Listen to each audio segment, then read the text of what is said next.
أعوذ بالله من الشيطان الرجيم بسم الله الرحمن الرحيم وإذ يقول المنافقون والذين في قلوبهم مرض ما وعدنا الله ورسوله إلا غرورا وإذ قالت طائفة منهم يا أهل يثرب لا مقام لكم فارجعوا ويستأذن فريق منهم النبي يقولون إن بيوتنا عورة وما هي بعورة إن يريدون إلا فرارا۔ اور یاد کیجئے اس وقت کو جب کہ منافقین کہہ رہے تھے اور وہ لوگ جن کے دلوں میں کھوٹ تھا کہ اللہ اور اس کے رسول نے ہم سے دھوکے کا وعدہ کیا۔ اس جنگ میں منافقین بھی اللہ کے نبی علیہ الصلاۃ والسلام کے ساتھ شریک تھے بظاہر، لیکن دل سے ان کی خواہش یہ تھی کہ ہم اس سے الگ رہیں اور مسلمانوں کو شکست ہو جائے۔ تو جب کبھی کوئی موقع ہاتھ آتا تو یہ بہانہ بنا کر کچھ لوگ پیچھے ہٹ گئے اور کچھ لوگوں نے طعن و تشنیع کی۔ غزوہ خندق کی کھدائی کے دوران اللہ کے نبی علیہ الصلاۃ والسلام نے چٹان ایک نکل آیا تھا تو آپ نے اپنے دست مقدس سے اس پر کلہارا مارا تو چٹان 2 ٹکڑے ہو گئے، بلکہ 3 ٹکڑے ہو گئے اور ہر بار ایک خاص قسم کی چنگاری اس چٹان سے نکلی۔ تو اس چنگاری کے نکلنے پر صحابہ نے پوچھا تھا کہ اللہ کے نبی علیہ الصلاۃ والسلام یہ چنگاری جو نکلی اس کا کیا مطلب ہے؟ تو آپ نے بتایا تھا کہ پہلی چنگاری کے وقت جبرائیل امین نے فارس یعنی ایران کو ہمیں دکھایا اور یہ کہا کہ آپ کی امت اس ملک کو فتح کرے گی۔ دوسری چنگاری کے وقت روم کو دکھایا گیا اور جبرائیل امین نے بتایا کہ یہ آپ کی امت اسے بھی فتح کرے گی، اور تیسری چنگاری کے وقت ملک شام اور اس کے علاقے کو دکھایا گیا اور یہ بتایا گیا کہ ان تینوں ملکوں کو اللہ کے فضل سے آپ کے صحابہ آئندہ فتح کریں گے اور اسلامی حکومت ہوگی۔ اور ہوا بھی ایسے ہی، حضرت عمر فاروق رضی اللہ تعالی عنہ کے دور خلافت میں آتے آتے ملک شام بھی فتح ہو گیا اور ایران و روم بھی فتح ہو گئے۔ یہ بات جو حضور نے کہا تو منافقین کی ایک جماعت نے مذاق اڑایا۔ اسی کا ذکر اس آیت میں ہے کہ منافقین اور وہ لوگ جن کے دل میں کھوٹ تھا، مخلص نہیں تھے، یہ لوگ کہنے لگے کہ ان کا دیکھو، یہاں بھوک سے پریشان ہے، یہ کھانے کو کچھ نہیں ہے، اتنے بڑے لشکر کا ان پر حملہ ہے، 15,000 کی جماعت ہے، ان کے پاس صرف 3,000 کی تعداد ہے، اور ٹھنڈی میں ٹھنڈی سے بچنے کے لیے کوئی کپڑے لتے نہیں ہیں، اور ایسی صورت میں یہ ایران و روم کا خواب دیکھ رہے ہیں، یہ تو صرف دھوکہ ہی دے رہے ہیں اپنے جماعت کو۔ اس طرح سے ان منافقین نے مسلمانوں کے بیچ رہ کر مسلمانوں میں اس طرح کی بات کر کے مسلمانوں کو ایک طرح سے بددل کرنا چاہ رہے تھے۔ تو اللہ کے نبی علیہ الصلاۃ والسلام کو اللہ نے متنبہ کر دیا کہ ایسے لوگ بھی ہیں۔ اسی کا ذکر ہے کہ یہ کرتے پھرتے تھے کہ دیکھو یہ دھوکہ کر رہے ہیں، تمہیں خواب ایران و روم کا دکھا رہے ہیں اور ان لشکر سے ٹکرا کر تم سب کو یہ مروا دیں گے اور تمہیں خواب کی دنیا میں رکھ کر دھوکہ دیں گے۔ وَإِذْ قَالَتْ طَائِفَةٌ مِّنْهُمْ، اور انہی میں کی ایک جماعت کہہ رہی تھی، یعنی انہی منافقین کی ایک جماعت کہ اے مدینہ والو، لا مقام لکم فارجعوا، آج تمہارے لیے رکنے کا کوئی موقع نہیں ہے، لوٹ چلو۔ کچھ مسلمانوں کو یہ بھڑکاتے تھے ایک جماعت کہ یہاں رکو گے مارے جاؤ گے، بیوی بچے یتیم ہو جائیں گے، کوئی سہارا نہیں ہوگا اور طے ہے کہ تم مارے جاؤ گے۔ کہاں 3,000 کا لشکر، کہاں 15,000، تمہارے پاس صرف 10-15 گھوڑے اور ان کے پاس کئی ہزار گھوڑے، ہتھیار بھی نہیں ہے، لہذا آج یہاں رک کر جنگ کرنے کا کوئی مقام نہیں ہے، کوئی وجہ نہیں بنتی۔ مقابلہ آدمی وہاں کرتا ہے جہاں مقابل کے پاس اور آپ کے پاس برابر کا ہتھیار ہو، تو یہ تو گویا کہ کھلے عام اپنے آپ کو قتل کرنا ہے، لہذا تم لوٹ چلو مدینہ والوں، یہاں رک کر اپنے آپ کو خود کو مت قتل کرواؤ، لوٹ چلو۔ یہ منافقین کی ایک جماعت بھڑکا رہی تھی اور کچھ منافقین اس کی بات میں آ کر الگ بھی ہو گئے اور یہ چلے گئے کہ ہم تو آج مریں گے ہی، جنگ تو ہوگی نہیں، مرنے کا راستہ ہے، اس لیے ہم جا رہے ہیں۔ تو ایک جماعت منافقین کی چلی گئی۔ وَيَسْتَأْذِنُ فَرِيقٌ مِّنْهُمُ النَّبِيَّ يَقُولُونَ إِنَّ بُيُوتَنَا عَوْرَةٌ، اور ان منافقین کی ایک جماعت حضور سے اجازت چاہ رہی تھی اور یہ کہہ رہے تھے کہ ہمارے گھر کھلے ہوئے ہیں، وَمَا هِيَ بِعَوْرَةٍ، حالانکہ ان کے گھر کھلے ہوئے نہیں تھے، إِن يُرِيدُونَ إِلَّا فِرَارًا، یہ بھی جنگ سے بھاگنا چاہتے تھے۔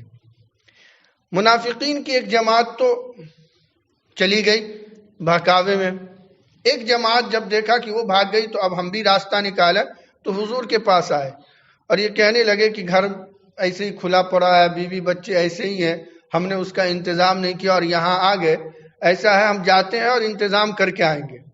اور ان کا مقصد یہ تھا کہ ان یریدون الا فرارا، کہ وہ جنگ سے بچنا چاہتے تھے، بھاگنا چاہتے تھے۔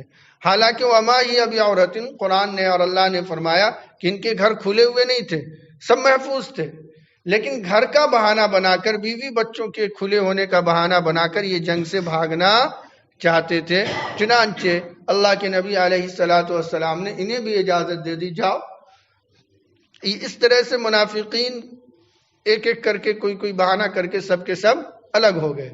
اب اللہ تعالیٰ نے اس کی ایک کیفیت بیان کی کہ یہ لوگ بھاگ تو گئے لیکن ان کی دل کی حالت کیا تھی کہ وَلَوْ دُخِلَتْ عَلَيْهِمْ مِنْ أَقْطَارِهَا، کہ اگر ان کے اوپر مدینے کے چاروں طرف سے کوئی فوج داخل ہو جائے، ثُمَّ سُئِلُوا الْفِتْنَةَ، پھر ان سے فتنے کا سوال کرے، لَأَتَوْهَا، تو یہ اس میں ضرور شریک ہوں گے، وَمَا تَلَبَّسُوا بِهَا إِلَّا يَسِيرًا، اور یہ گھر میں نہیں رکیں گے مگر معمولی۔ اللہ تعالیٰ نے فرمایا کہ یہ منافقین جنگ کے ڈر سے آپ کے خلاف دل میں بغض، حسد اور دشمنی کی وجہ سے بہانہ بنا کر بھاگ گئے۔ اور بہانہ کیا بنایا کہ گھر کھلے ہوئے، بیوی بچے یوں ہی ہیں۔ حالانکہ ان کا حال یہ ہے کہ بالفرض کسی دشمن کا حملہ ہو جائے مدینے پر اور وہ دشمن ان سے اپنے ساتھ تعاون مانگے، ان منافقین سے دشمن یہ کہے کہ ثم سئلوا الفتنہ، تم ہمارے ساتھ مل کر مسلمانوں کے خلاف لڑو، تو لآتوها، تو یہ ضرور ان کے خلاف، تمہارے خلاف ان کے ساتھ شریک ہو کر لڑیں گے، وما تلبسوا بها الا یسیرا، اور یہ گھر میں معمولی دیر رکیں گے، یعنی اتنے ہی دیر رکیں گے جتنی دیر میں وہ دشمن ان سے کہے گا اور یہ ہتھیار پہن کے باہر نکلیں گے۔ تو ایک طرف ان کی حالت یہ ہے کہ گھر کا بہانہ بنا کر بھاگتے ہیں، اور دوسری طرف ان کا دل کا حال یہ ہے کہ اگر دشمن کے ساتھ ان کو موقع مل جائے آپ کے خلاف جنگ کرنے کا تو پھر گھر بار کی فکر کچھ نہیں رہے گی، بس یہ ضرور شریک ہو جائیں گے اور آپ کے خلاف جنگ کریں گے۔ تو یہ ان کی منافقت کو اللہ کے تعالیٰ نے اللہ کے نبی علیہ السلام پر کھول دیا، اس لیے اللہ کے نبی نے انہیں اجازت بھی دے دی کہ ان کے رہنے نہ رہنے سے کوئی فائدہ نہیں ہے۔ وَلَقَدْ كَانُوا عَاهَدُوا اللَّهَ مِنْ قَبْلُ لَا يُوَلُّونَ الْأَدْبَارَ وَكَانَ عَهْدُ اللَّهِ مَسْئُولًا، حالانکہ ان لوگوں نے اللہ سے وعدہ کیا تھا اس سے پہلے کہ وہ کبھی بھی پیٹھ پھیر کر نہیں بھاگیں گے اور اللہ سے کیا ہوا وعدے کے بارے میں باز پرس ہوگی۔ غزوہ بدر میں آپ جانتے ہیں کہ مدینہ کے منافقین بھی شریک تھے، لیکن جب میدان بدر میں پہنچے تو انہوں نے بہانہ بنا کر الگ ہو گئے تھے، صرف مسلمان 313 رہ گئے تھے۔ انہیں یقین تھا کہ آج مسلمان کا خاتمہ ہو جائے گا، لیکن اللہ کی مدد سے مسلمانوں کی فتح ہوئی اور بڑی فتح ہوئی۔ مکہ کے بڑے بڑے سردار مارے گئے اور بڑے بڑے گرفتار ہوئے اور مال غنیمت اچھا خاصا ہاتھ لگا۔ تو اس وقت ان کو افسوس ہوا، یار بیکار کیا ہم لوگوں نے، ہم لوگوں کو پیچھے نہیں جانا چاہیے تو آج مال غنیمت میں ہمیں حصہ ملتا۔ تو اس وقت انہوں نے وعدہ کیا کہ اب آئندہ کبھی ایسا نہیں کریں گے، جب کبھی جنگ کا موقع آئے گا ہم آپ کے ساتھ مل کر لڑیں گے، جان دیں گے، جان کی بازی لگائیں گے۔ یہ وعدہ انہوں نے غزوہ بدر کے موقع پر کیا تھا، لیکن پھر یہ غزوہ خندق کے موقع پر اپنی اس وعدہ سے پھر گئے۔ اللہ تعالیٰ نے فرمایا کہ اس سے پہلے انہوں نے وعدہ کیا تھا اور یہ اس وعدہ سے پھر گئے۔ یاد رکھے کہ اللہ تعالیٰ اپنے سے کیے ہوئے وعدہ کے بارے میں ضرور پوچھے گا اور اس دھوکے کی سزا بھی اللہ تعالیٰ اسے ضرور دیں گے۔ قل لن ينفعكم الفرار إن فررتم من الموت أو القتل وإذا لا تمتعون إلا قليلا. آپ کہیے کہ تمہیں جنگ سے بھاگنا کچھ بھی نفع نہیں دے گا. اگر تم موت سے یا قتل ہونے سے ڈر کر بھاگتے ہو تو اس وقت تم تھوڑا ہی فائدہ اٹھا پاؤ گے. اللہ تعالیٰ فرماتے ہیں کہ تم جنگ سے بھاگ رہے ہو. کیوں بھاگ رہے ہو؟ کہ قتل ہونے اور مرنے سے ڈر رہے ہو. لیکن بالفرض مان لو تم جنگ سے بھاگ کر بچ گئے تو کیا تم مرنے سے بچ جاؤ گے؟ ہمیشہ زندہ رہو گے. لا تمتعون الا قلیلا، کچھ دن زندہ رہو گے، 10 سال 20 سال 50 سال 60 سال، مرنا تو تمہیں ہے ہی. تو تم جنگ سے محض قتل ہونے کے ڈر سے بھاگ جا رہے ہو، مرنے کے ڈر سے، اور یہ سوچ رہے ہو کہ اگر بھاگ جائیں گے تو بچ جائیں گے. ایسا نہیں ہے. اور پھر اللہ تعالیٰ نے آگے فرمایا کہ بالفرض اگر تم جنگ سے بھاگ جاؤ مرنے کے ڈر سے تو جنگ کے باہر بھی اللہ تعالیٰ تمہیں دبوچ سکتا ہے. اور جنگ میں آؤ تو کوئی ضروری نہیں کہ اللہ تعالیٰ تمہیں موت ہی دے دے، مجاہد بن کر اور فتح یاب ہو کر کامیاب بھی لوٹ سکتے ہو. تو جنگ موت کا سبب نہیں ہے، اور جنگ میں نہ جانا زندگی کا سبب نہیں ہے. جنگ میں جانے سے کوئی ضروری نہیں ہے کہ مر جائے، اور جنگ میں نہ جانے سے کوئی ضروری نہیں ہے کہ آدمی زندہ رہ جائے. اس کے خلاف بھی ہو سکتا ہے. جب اللہ تعالیٰ چاہ لیں گے موت آنی ہے تو آئے گی، پھر کوئی بچا نہیں پائے گا. حضرت خالد ابن ولید رضی اللہ تعالیٰ عنہ پوری زندگی جہاد کیا اور ایسا ایسا معرکہ لڑا کہ تصور نہیں کر سکتے. 60 آدمی کی جماعت 30,000 سے مقابلہ کی، گھس گئے، 10-15 ہزار کفار کو تہہ تہہ کر دیا. اور جب جنگ ختم ہوئی تو صحیح سلامت نکل آئے. اور ان کا آخری وقت آیا. کئی جنگیں کی، سب سے بڑے مجاہدین میں سے تھے، کئی جنگیں کی، اور جنگ میں اس طرح یہ لڑتے تھے کہ بس اب شہید ہو جانا ہے، اب شہید ہو جانا ہے. پتہ نہیں چلتا تھا. جب جنگ کا آغاز ہوتا تھا تو وہ اس قدر شوق اور جذبے میں مجاہدین کے ساتھ کفار کے ورگے میں گھس جاتے تھے کہ لگتا تھا کہ اب ان کی لاش ہی آئے گی، لیکن بسلامت واپس آ جاتے تھے.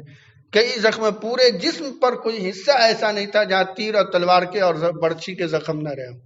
لیکن انتقال اور موت جب ہوئی تو بستر پر مر رہے تھے اور کہہ رہے تھے کہ دیکھو، میں جو شہادت کے شوق میں، میدان جنگ میں مرنے کی شوق میں جنگ میں گھس جاتا تھا، لیکن اللہ کی قدرت کا کرشمہ دیکھو کہ میں بستر پہ مر رہا ہوں.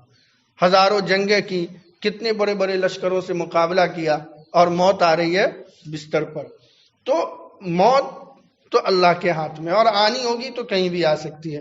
جنگ سے موت آ جائے ضروری نہیں ہے، اور جنگ میں نہ جانے سے زندگی مل جائے یہ بھی ضروری نہیں ہے. یہی بات کفار سے، منافقین سے اللہ تعالیٰ نے کہا کہ اے نبی آپ کہیے کہ ہرگز تم کو بھاگنا نفع نہیں دے سکتا. اگر تم موت سے بھاگتے ہو یا قتل سے تو اس وقت تم تھوڑا ہی فائدہ اٹھا پاؤ گے. کہیے کون ہے جو تم کو اللہ سے بچا لے اگر اللہ تمہارے ساتھ کوئی برا کرنا چاہے یا تمہارے ساتھ اچھائی کرنا چاہے. یعنی اگر برا کرنا چاہے تو برا کرنے سے روک دے، اور اگر اچھائی کرنا چاہے تو اچھائی کرنے سے روک دے. کون ہے؟ ظاہر ہے اللہ کے طاقت اور اس کی قدرت اور اس کی مشیت کے سامنے ساری دنیا ہیچ ہے. وَلَا يَجِدُونَ لَهُمْ، اور یہ آیت آج بھی ہمارے لیے موجودہ حالات میں، جبکہ ایک وبا آئے دن اس کا شور اٹھتا رہتا، کورونا جیسے وبا کا، اس کورونا جیسے وبا میں لاکھ تدبیریں دنیا کر لے، لاکھ کوششیں کر لے، اگر اللہ نے کچھ فیصلہ کر لیا انسانیت کے حق میں تو اس فیصلے کو کوئی ٹال نہیں سکتا. مومن کا نظریہ اور مومن کی فکر اور مومن کی سوچ قرآن و حدیث کے مطابق ہونی چاہیے. سازشیں اپنی جگہ، سازشیں اپنی جگہ، دشمنوں کی چال بازیاں، مکر و فریب اپنی جگہ، لیکن یہ چال بازیاں اور مکر و فریب اور سازش بھی اسی وقت کامیاب ہوتی ہے جب اللہ کی مشیت شامل ہوتی ہے. اب اللہ کی مشیت کیوں ایسے معاملے میں شامل ہوتی ہے؟ کیونکہ اللہ کا نظام ہے کہ اپنے بندوں کو وہ آزماتا ہے، اپنے محبین کو آزماتا ہے. ورنہ اگر اپنے محبین کو نہیں آزماتا تو انبیاؤں پر اتنا ظلم نہیں ہوتا. سب سے زیادہ نبی ستائے گئے. کیوں ستائے گئے؟ معصوم ہے، کوئی گناہ نہیں ہے، اور اللہ کے سب سے محبوب پیغمبر ہوتے ہیں، مخلوق ہوتی ہے، اور اتنی تکالیف کیوں آئی؟ کیونکہ اللہ کا نظام ہے، جو جتنا اس کے قریب ہوگا اس کی آزمائش اتنی بڑی ہوگی۔ تو یہ سارے حالات اللہ کی طرف سے، ہمیں ان حالات سے مایوس ہو کر اپنے آپ کو لان تان کا شکار نہیں بنانا چاہیے، اس میں خیر کے پہلو تلاشنی چاہیے۔ قرآن کریم نے کہا عسیٰ ان تکرہوا شیئا وہو خیر لکم، بہت سی چیزیں ایسی ہیں جو تم کو بظاہر ناپسند ہو لیکن وہ تمہارے حق میں بہتر ہوتی ہے۔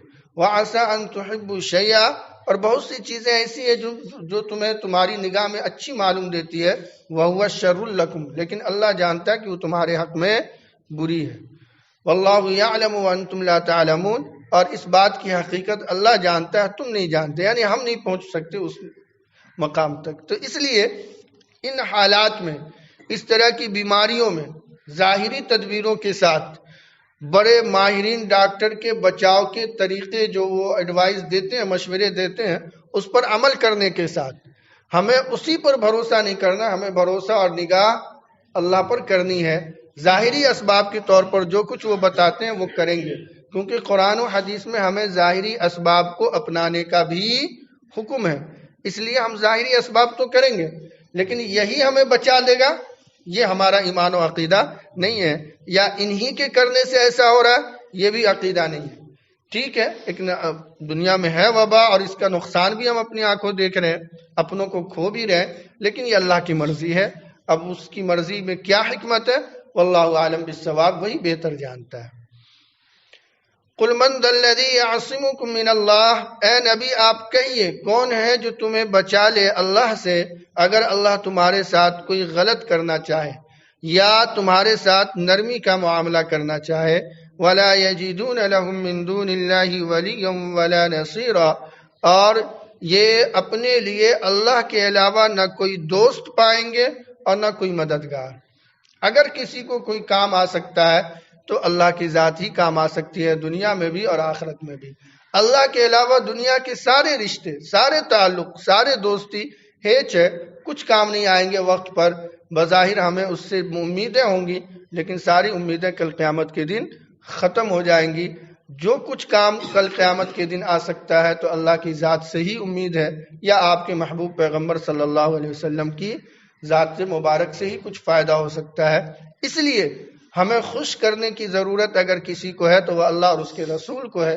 دنیا کو خوش کر کے، دنیا کو اللہ اور اس کے رسول کو ناراض کر کے ہم اپنا نقصان کر سکتے ہیں، بھلا نہیں کر سکتے ہیں۔ اس لیے ہمیں ہر معاملے میں اللہ اور اس کے رسول پر نگاہ رکھتے ہوئے اس کو خوش کرنے کی کوشش کرنی چاہیے۔ اللہ تعالی ہمیں نیک عمل کی توفیق مرحمت فرمائے۔ سبحان اللہ و بحمدہ، سبحانک اللہم و بحمدک، ونشهد ان لا اله الا انت ونستغفرك ونتوب اليك۔ سبحان ربك رب العزة عما يصفون وسلام على المرسلين والحمد لله رب العالمين۔